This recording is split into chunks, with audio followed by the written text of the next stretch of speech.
My fiancée's parents said I had to pay off their mortgage to deserve her, so I smiled, and what I exposed left their perfect family image in ruins.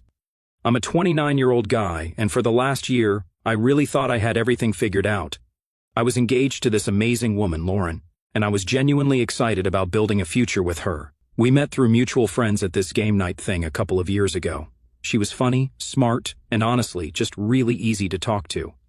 We started dating, and everything just felt right. We didn't have a ton of drama, and we had similar goals: getting a house someday, having kids, traveling, all the stuff you dream about when you're in that honeymoon phase of a relationship.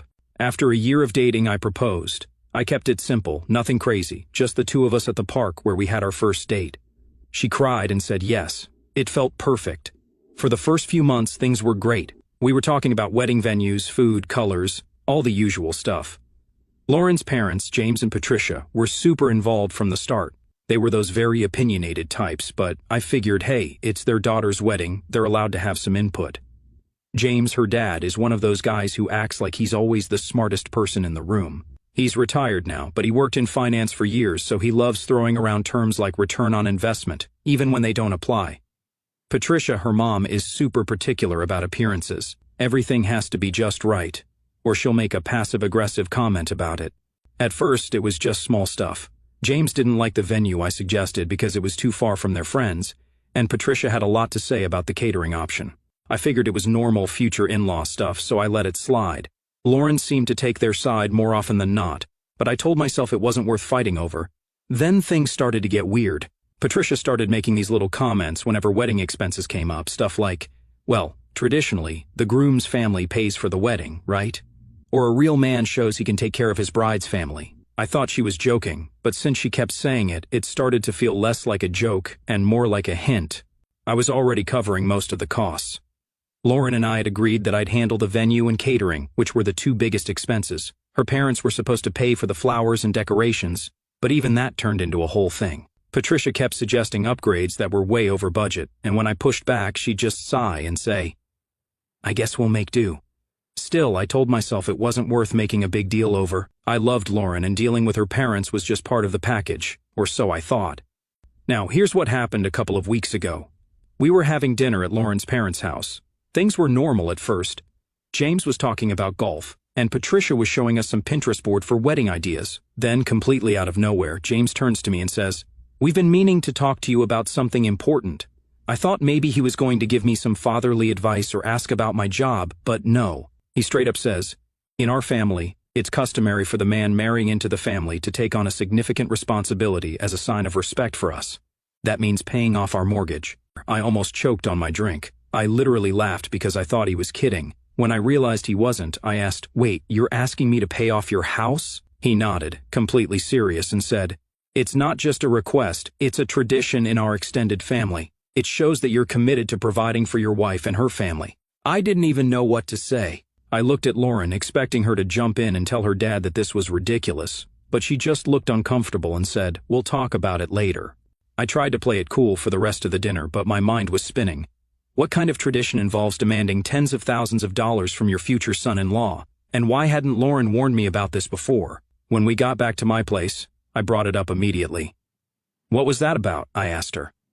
Your dad just asked me to pay off his mortgage. Did you know about this? She hesitated and then said, I didn't know he was going to ask tonight, but yeah, I knew he might bring it up at some point. I was stunned. And you didn't think to tell me? She looked offensive and said, I didn't think it was a big deal. I figured we'd talk about it when the time came. I was completely floored. Lauren, this isn't just some minor favor. They're asking me to pay off their house. That's insane. She sighed and said, Look, I know it's a lot, but it's important to them. They've done so much for me, and this is just how they do things in our family. I asked her if she thought it was reasonable, and she said, Maybe we can figure something out. You've got savings, and we could take out a small loan if we need to. I was stunned at how she was so convinced by this nonsense. This was about knowing my worth and refusing to be walked over. I told her I wasn't comfortable with it, and she said, Let's just think about it, okay? I don't want to upset them. Over the next few days, her parents kept bringing it up. Patricia would drop little comments like, It's a small price to pay for joining the family, and James started acting like it was already decided. One night, James invited me to meet him at a cafe to talk it over. When I got there, he had a whole folder of paperwork, mortgage statements, payment schedules, even a breakdown of how quickly it could be paid off if I made large lump sum payments. He acted like we were finalizing a business deal. He even said, "This isn't just about the money, it's about respect. Once the mortgage is cleared, you'll gain a lot of standing with our family." I couldn't believe his boldness. I told him I needed time to think about it, but in my head I was already done. There was no way I was going to do this. That night I started questioning everything. If this was how they were acting now, what would the future look like? How many more family traditions would they spring on me? And why wasn't Lauren standing up for me? I don't have the answers yet, but I know one thing: this isn't normal. Am I the only one who thinks this? The whole situation was sitting heavy on my mind for days, like a weight I couldn't shake off. I mean, who does this? Who demands their son-in-law pay off their mortgage? So after I met with James, I woke up the next morning still trying to process everything. I couldn't stop thinking about the way James had laid out those mortgage papers like we were negotiating a contract. I kept asking myself, what kind of family operates like this? I wanted to talk to Lauren again, but every time I brought up her parents, she got defensive. That day, I decided to put my foot down. I told her we needed to have a serious conversation about this so-called tradition and where her priorities were. When we sat down to talk, I started with, "Look, I need to understand something. Do you really think it's okay for your parents to expect me to pay off their mortgage?" Lauren didn't answer right away. She looked uncomfortable, like she didn't want to pick a side. After what felt like forever, she finally said, "It's not about the money, it's about respect. In their eyes, this shows you're serious about becoming part of the family." I stared at her, trying to stay calm. "Lauren, I am serious about you. That's why I proposed. But paying off someone else's house? That's not love or respect, that's something else entirely." She sighed and said, "I get it, okay? I get why you're upset, but you have to understand they're old-fashioned. My dad believes the man marrying into the family should take on a big responsibility to prove he's ready." That explanation didn't sit right with me. It wasn't just old-fashioned, it felt manipulative. And the more I thought about it, the more it felt like they were using Lauren to get to me. Things only got worse from there. Over the next week, Patricia started dropping even more pointed comments whenever we were around her. She'd find a way to bring up how much they'd sacrificed for Lauren growing up. One day, she went on this long rant about how they'd put Lauren through private school and helped her buy her first car. She finished with, "We've always done everything for her, and now it's time for her future husband to step up." I wanted to scream. They were acting like paying off their house was some rite of passage, like I wasn't worthy of marrying Lauren unless I handed over my life savings. James, meanwhile, doubled down on his strategy. He started texting me links to articles about family traditions in different cultures, and even sent me a list of wealth-building tips for young couples. The nerve of this guy, like I didn't already know how to manage my money. When I told Lauren about it, she brushed it off. "That's just how my dad is," she said. "He likes to make things a big deal." It wasn't just the mortgage that was eating at me, it was the way they were treating me, like I was some cash machine they could manipulate. Every time I tried to stand my ground, they acted like I was being selfish. One evening, Patricia actually said, "It's not like we're asking you to do something outrageous. It's a house. It's an investment for the family's future." The family's future? Whose future were we even talking about? Certainly not mine. Lauren and I hadn't even started saving for our own house yet, and they wanted me to sink tens of thousands into theirs. Even if I already had a house, I would still use this money for our honeymoon, not on her parents' mortgage. I started wondering how long they'd been planning this. Was this something they'd talked about before I even proposed? Did Lauren know all along and just not tell me? Then came the dinner that nearly broke me. James and Patricia invited us over, saying they wanted to clear the air. I hoped naively that they were going to apologize, or at least back off a little. Instead, James launched into this long speech about how their family had a tradition of supporting each other, and how this was my chance to show I was ready to be part of something bigger than myself. He even tried to guilt-trip me by bringing up Lauren's grandparents. "When my father-in-law got married, he helped his wife's parents buy their first home," James said. "It's just how we've always done things." I couldn't hold back anymore. I looked him in the eye and said, "With all due respect, that's not how my family does things.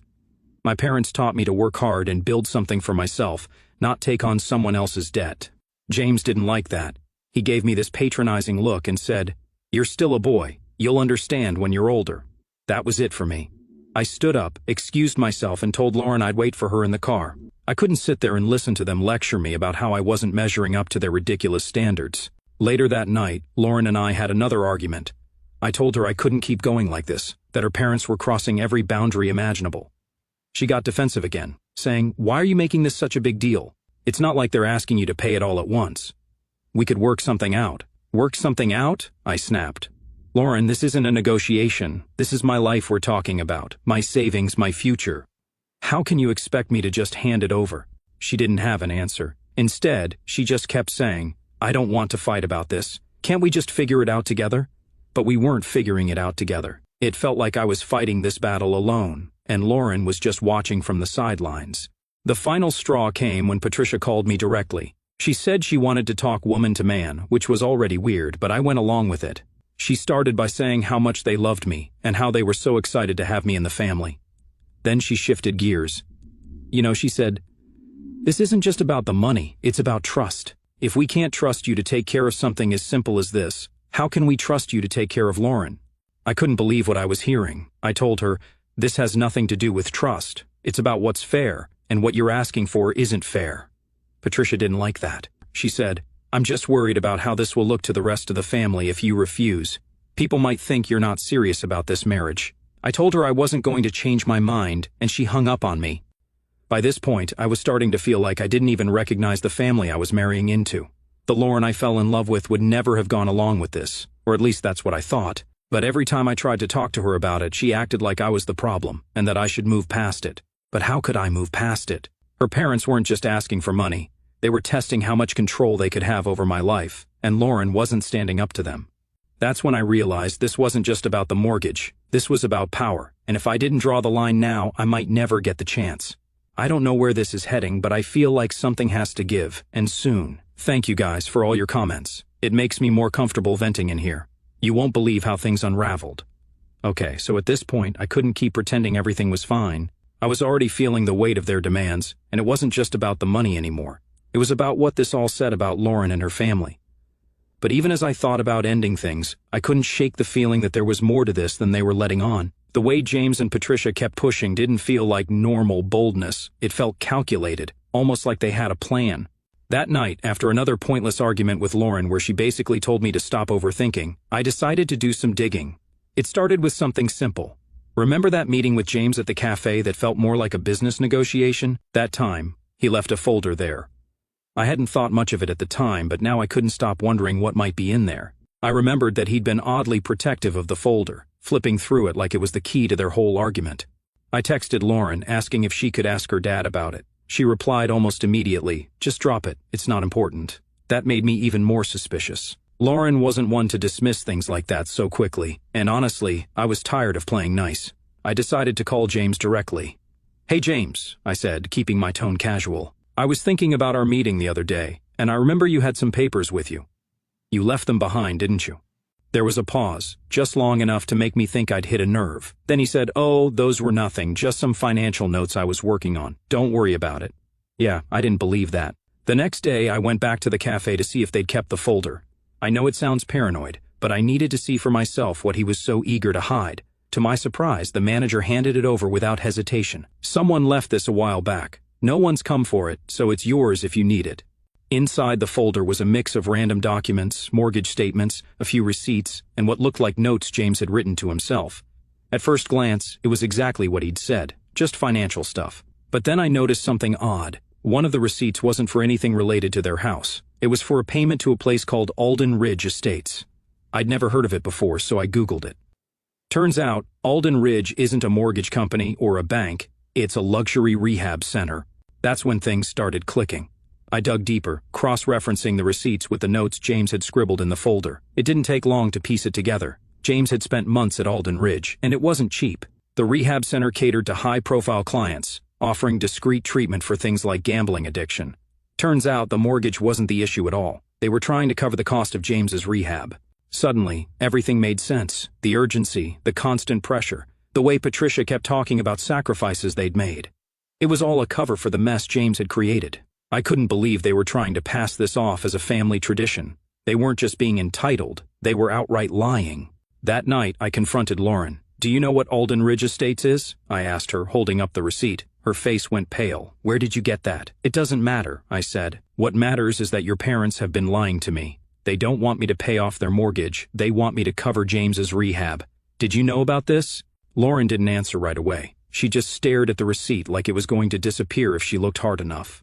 Finally, she said, "I didn't think you'd find out like this." So she did know. I felt a mix of anger and betrayal bubbling up inside me. "How long have you known?"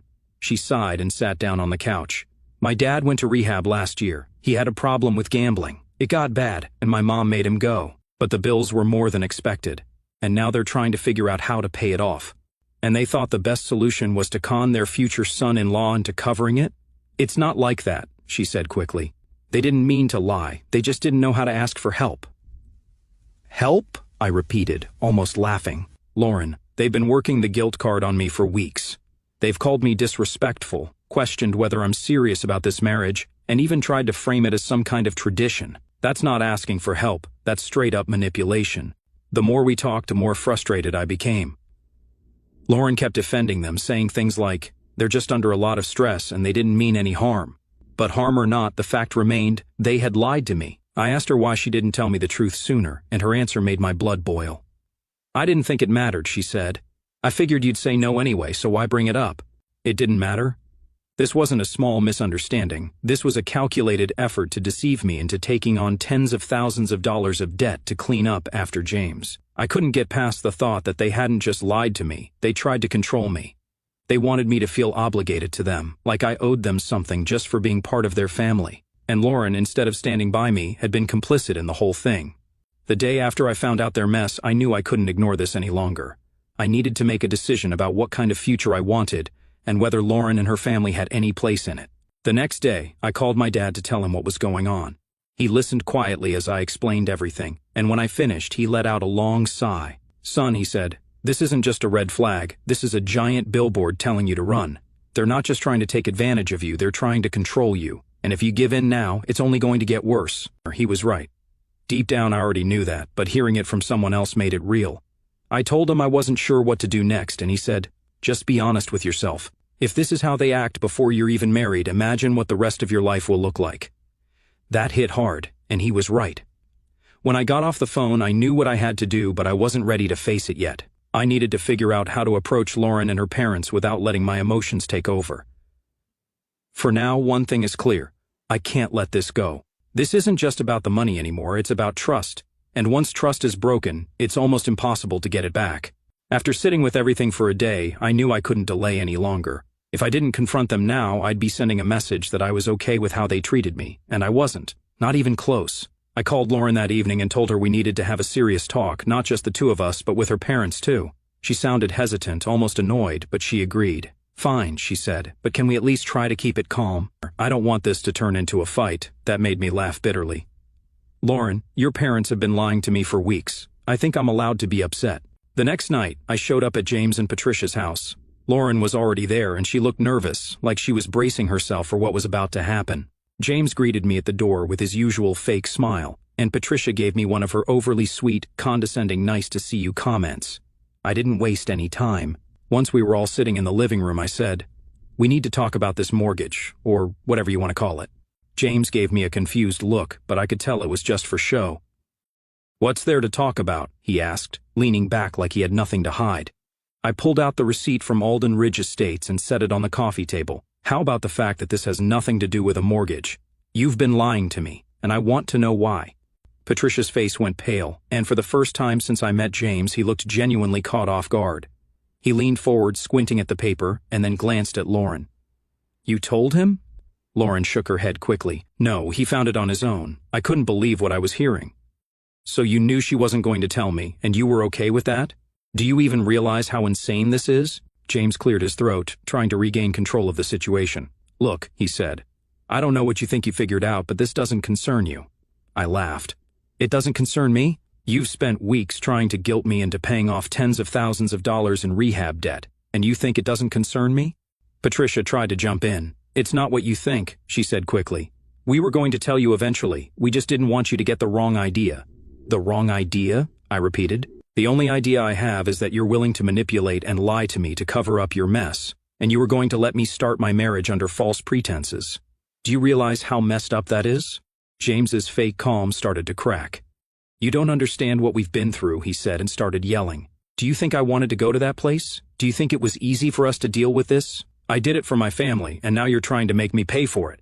I shot back, "You didn't even give me the choice. You just decided I was going to foot the bill and pretended it was some family tradition. How do you justify that?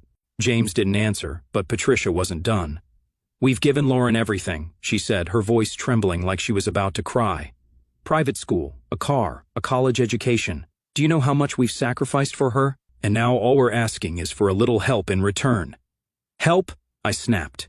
You didn't ask for help, you demanded it, and you tried to guilt me into thinking it was my responsibility. That's not asking for help. That's manipulation. Lauren finally spoke up. Can we all just calm down for a second? This isn't helping anything. I turned to her, feeling a mix of frustration and disbelief. Lauren, why the hell are you still defending them? They've lied to both of us. How can you be okay with this? I'm not okay with it, she said quietly. But they're my parents. I can't just turn my back on them. Her words hit me harder than I expected.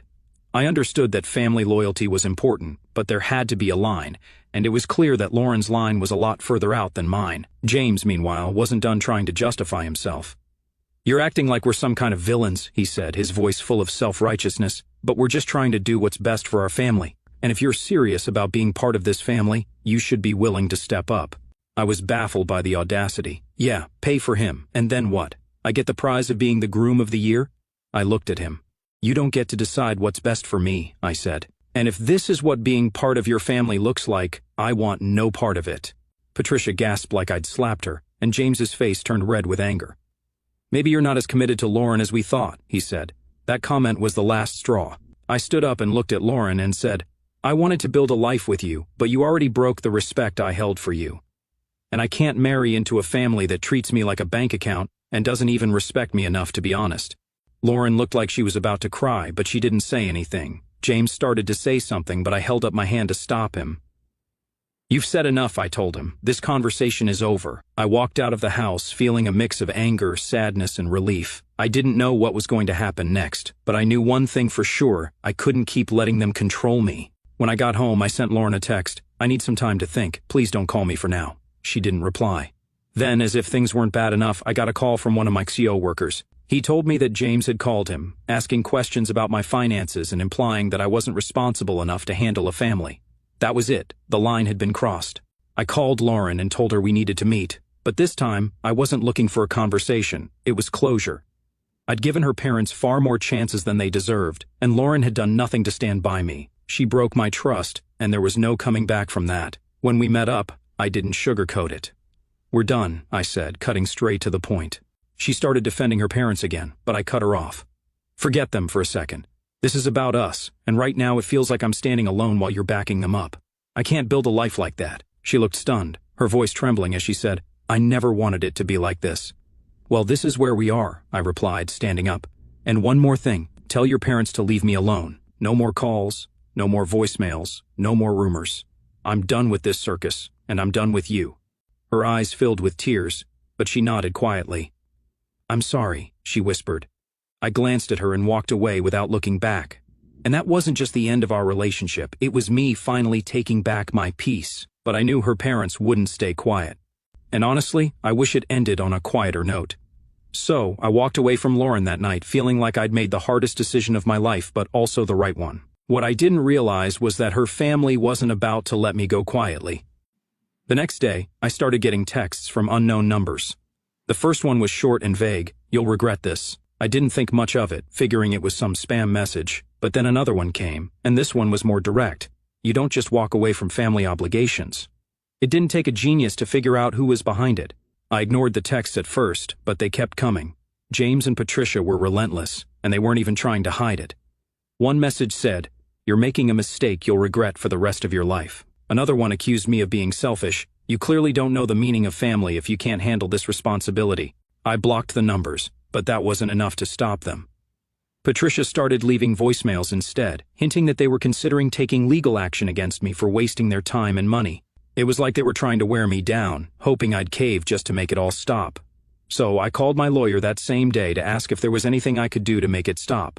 The lawyer told me to keep a record of everything: texts, voicemails, emails, anything that could be used as evidence if things got worse. He also suggested sending a formal cease and desist letter, which I did. For a few days things were quiet. I thought maybe they'd finally gotten the message and decided to back off. But then Patricia took things to a whole new level.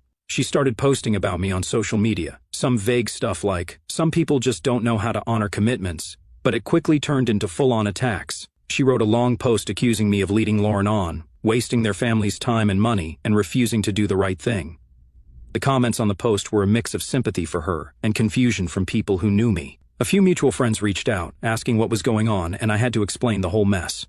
One friend said, "Man, she's making you sound like the worst person on the planet, but anyone who knows you knows this is total BS." That helped a little, but the damage was already done. Patricia's post had been shared dozens of times, and it felt like the whole world was suddenly weighing in on my private life. Meanwhile, Lauren stayed quiet. I thought maybe she was finally starting to see how toxic her parents were. By this point, I was completely drained. The constant harassment, the social media attacks, the guilt trips, it was like they were trying to break me down piece by piece. But instead of making me reconsider, it only solidified my decision. I realized I didn't just step away from trouble. I escaped a sinking ship. If this was how they acted when I said no to one demand, how would they have treated me over the course of a lifetime? The fallout was messy, but eventually, it started to fade. The social media posts stopped, the texts and voicemails slowed down, and I started to feel like I could breathe again. Lauren and I haven't spoken since that last meeting, and honestly, I don't care to. She made her choices, and I made mine. I'm not wasting another second on someone who couldn't stand by me when it mattered. If she wants to sit with her parents and justify their nonsense, that's her problem, not mine. Life moves on, and so do I. James and Patricia taught me that lesson the hard way. Looking back, I wish I'd seen the red flags sooner, but I don't regret standing my ground. If there's one thing I've learned from all this, it's that setting boundaries isn't just important, it's necessary. And as much as walking away created damage, I know I made the right choice because, in the end, no relationship is worth sacrificing your self-respect. I'll never forget the lesson I learned from Lauren and her parents, but I won't let them define me either. Life's too short to spend it tied to people who only see you as a resource. So, yeah, I walked away from a relationship I once thought would last forever, and yeah, it hurt. But in the end, I came out stronger, wiser, and more confident in what I want for my future. If you've ever been in a situation like mine where someone tries to control you or guilt you into giving more than you can, let this be your reminder: you don't owe anyone your peace of mind. Trust me, it's worth everything to protect it.